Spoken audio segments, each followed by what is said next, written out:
سب سے پہلے ہم بات کریں گے جی بی الیکشن کی۔ جی ہاں، گلگت بلتستان الیکشن دھواں دھار قسم کی انتخابی مہم وہاں نون لیگ بھی چلا رہی ہے، پاکستان پیپلز پارٹی والے بھی انتخابی مہم چلا رہے ہیں، اور وہاں جس طرح کے بیانات آ رہے ہیں وہ بڑے اہم ہیں۔ یہ میں نے پہلے بھی آپ سے کہا تھا کہ نون لیگ اور پیپلز پارٹی اگر آج ساتھ ہیں، حکومت کر رہے ہیں اور مل کر حکومت بنائی بلوچستان میں بھی، وفاق میں مل کر حکومت بنائی ہوئی ہے، تو اس کی وجہ کیا ہے؟ وجہ یہ نہیں ہے کہ دونوں ایک دوسرے کا بہت احترام کرتے ہیں اور ایک دوسرے کی سیاست کو سمجھتے ہیں، ایک دوسرے کو سپیس دے رہے ہیں، نہیں، وجہ خان صاحب ہے۔ خان صاحب کو درمیان سے نکال دیجئے، یعنی پی ٹی آئی کو نکال دیجئے، تو پھر یہ وہی دونوں پارٹیاں ہوں گی جو 1988 سے لے کر کے ہم لوگوں نے 2013 تک بالکل ایک دوسرے کے خلاف جن کو دیکھا ہم نے، بلکہ 2013 نہیں، 8 تک، محترمہ کی شہادت تک، جس طرح ایک دوسرے کے خلاف بیان بازیاں، جس طرح ایک دوسرے کے خلاف مقدمات قائم کی۔ بھائی سب سے پہلے زرداری صاحب کو 10% کس نے کہا تھا؟ خان صاحب نے نہیں کہا، ایم کیو ایم نے نہیں کہا، کس نے کہا تھا؟ نون لیگ نے۔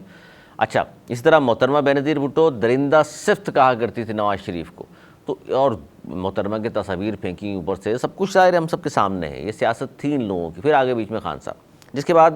ان دونوں کو مجبوراً اکٹھا ہونا پڑا، کیونکہ حکومت کوئی ایک سیاسی جماعت اس قدر ووٹ حاصل نہیں کر سکتی تھی کہ وہ وفاق میں حکومت بنا سکے، جس کی وجہ سے ان دونوں کو اکٹھا ہونا پڑا خان صاحب کو باہر کرنے کے لیے۔ خان صاحب کے پاس حکومت آئی، خان صاحب کے پاس حکومت آئی تو خان صاحب بھی کچھ نہیں کر سکے، 3.5 پونے 4 سال، تقریباً 4 سال کے قریب حکومت کی انہوں نے، 3.5 سال، اور جو کارکردگی تھی وہ بھی انہی جس طرح تھی جس طرح یہ دونوں پارٹیاں حکومت میں رہتے ہوئے کچھ نہیں کر سکیں۔ اب نواز شریف صاحب اگر گلگت بلتستان میں کھڑے ہو کر کہہ رہے ہیں کہ جی گلگت نے ترقی نہیں کی، گلگت میں سڑکیں نہیں ہیں، گلگت میں پانی نہیں، گیس نہیں، بجلی نہیں، روزگار نہیں،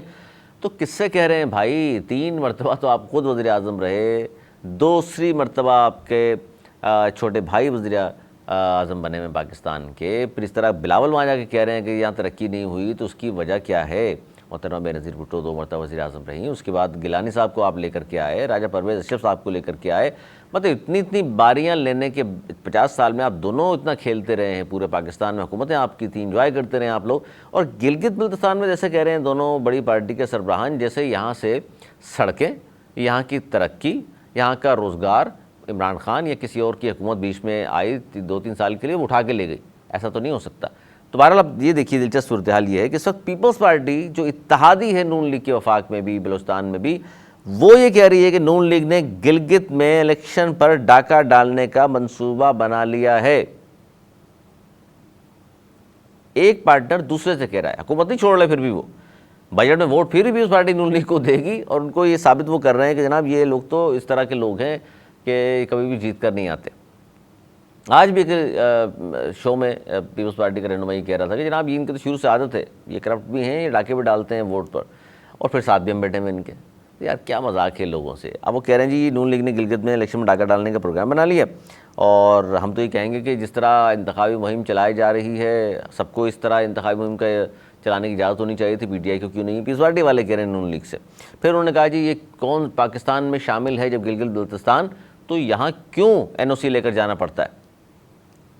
اور پھر یہاں الیکشن کے لیے صرف پنجاب سے کیوں 5000 پولیس والے بلا لیے گئے؟ سندھ سے بلا لیتے، بلوچستان سے بلا لیتے، کے پی سے بلا لیتے، یہیں سے کیوں بلائے گئے؟ وہ کہہ رہے ہیں پری پول دھاندلی ہے بھائی، اور یہ نون لیگ کا پرانا وتیرہ رہا ہے، پھر بھی ہم ساتھ لیکن اسی کا دیں گے۔ خیر، تو ایک طرف تو یہ، اب نون لیگ نے، اچھا پھر بلاول بھٹو زرداری صاحب نے جو باتیں کی وہ آپ کے سامنے رکھ چکا ہے۔ آج اور انہوں نے بات کی، آج انہوں نے، میں سمجھتا ہوں بلیک میلنگ والی بات یہ کر دی کہ بلاول بھٹو زرداری صاحب فرما رہے ہیں گلگت سے مینڈیٹ چاہیے ہمیں، تاکہ اسلام آباد جا کر کہہ سکیں کہ کوئی اور صوبہ بنانے سے پہلے گلگت کی آواز کو سننا ہوگا۔ یعنی کہ جو 28ویں ترمیم میں صوبوں کے حوالے سے کہا جا رہا ہے، بہت ساری باتیں آ رہی ہیں،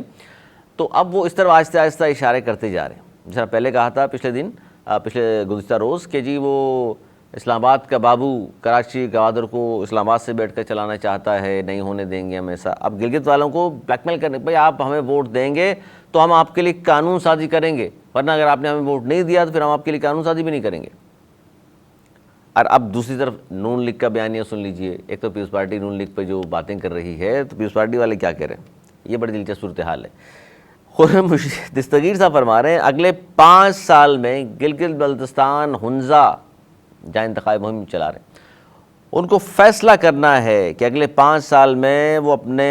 گلگت بلتستان ہنزا کو کراچی جیسا دیکھنا چاہتے ہیں یا لاہور جیسا۔ یعنی پیپلز پارٹی کیا کچھ کر چکی کراچی میں، وہ کہتے ہیں کھنڈر بنا دیا ہے، سڑکیں ٹوٹی پھوٹی، روزگار وہاں نہیں، پانی گھروں میں آتا نہیں، سیوریج کا پانی باہر جاتا نہیں. تو اب مثالیں انتخاباتی مہم کے دوران بھی کھڑے ہو کر نون لیگ والے دے رہے ہیں کہ جناب اگر آپ ترقی چاہتے ہیں یا آپ ایسا چاہتے ہیں، یا ایسی پارٹی کو لانا چاہتے ہیں جس نے کراچی کو جو کھنڈر بنا دیا، یا آپ ہمیں موقع دینا چاہتے ہیں جنہوں نے لاہور کو دیکھ لیں کیا بنا دیا، تو اب پھر بھی پیپلز پارٹی ان کا ساتھ دے گی. اور مجبوری سے میں نے کہا یہ دوسرے کے خلاف تنقید بھی کریں گے، ایک دوسرے کے خلاف پسند بھی نہیں کرتے، ایک دوسرے کو درندہ بھی کہتے ہیں، اور پتہ نہیں کیا کچھ ایک دوسرے کو کہتے ہیں، لیکن چلیں گے ساتھ. یہ عجیب منافقت ہے یار کہ ایک دوسرے کو اچھا نہیں سمجھتے لیکن چلیں گے ساتھ، مجبوری.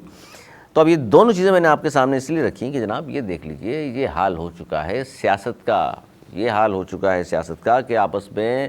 ایک دوسرے کے خلاف کچھ بھی کہیں چلیں گے ساتھ. یہ منافقت نہیں تو اور کیا ہے.